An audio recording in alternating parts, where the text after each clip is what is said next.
Hi, I'm Aisha from Team DSO4.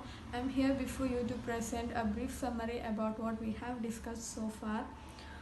This week we have discussed about the methods of choosing the best ideas and the challenges we face. Also, we have had a pretty cool sustainable mentoring session with the experts from local collab.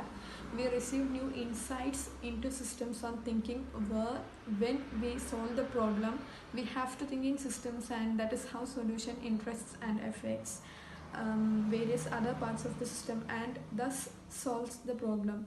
We also had a cool session by Rosita Singh on motivation and sustainability, which was really an eye-opening.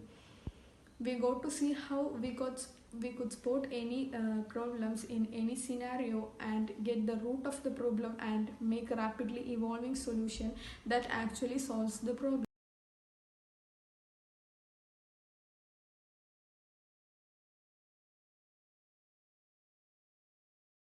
In the stage of aging society and population aging, the social needs of the elderly are widely discussed by researchers, especially driven by the demand of telemedical treatment and telerehabilitation therapy. It is vital for the elderly to integrate into virtual communities by combining social VR with entertainment needs. In addition, affected by the COVID-19 epidemic, it is more difficult for people to have face-to-face interaction. After conducting so much research, we were really confused about our problem. But with proper guidance from our mentors, we were asked to choose a single path, thinking where when we solve the problem, think in the system, and that's how solution interests. And we came up to a conclusion that the application of social VR is more urgent and valuable. However, there is a little discussion on the acceptability factors of social VR among the elderly at present. In order to get further data, we conducted a survey to explore how effective it would be for the elderly people to use virtual platforms as a medium for communication. Um, People of age 50 to 70 were taken as subjects to help them understand the situation and state of using VR. They were asked whether it's easy for them to use these platforms on their own, how it differs from in-person interactions, the challenges they face, and so on.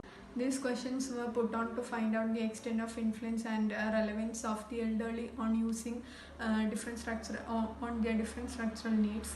Many of the respondents replied that they had difficulty in using the platforms initially, but are getting used to it and seems more easier. Many of them expect more guidance. We were confused at the step of choosing a single solution from either implementing certain communities or clubs that demonstrates particular interest of the elderly people or implementing VR. We chose the latter, that is implementing user-friendly VR. As the urban elderly are more aware of current technology and social services and will be more open to the application of technologies like VR in their lives. Moreover, related studies highlight how VR technology can improve the quality of life of the elderly by reducing the social isolation and loneliness.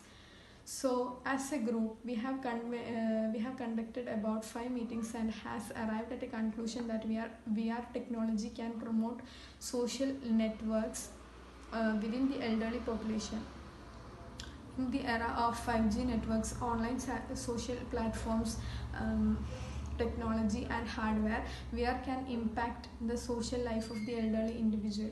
In particular, they have the experience and ability to use technology.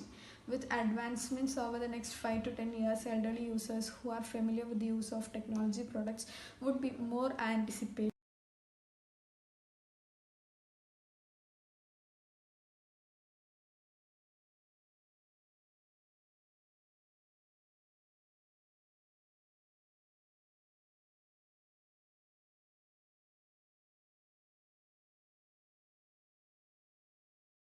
I would like to thank Team Dashers and the mentors who have helped us to reach at this point.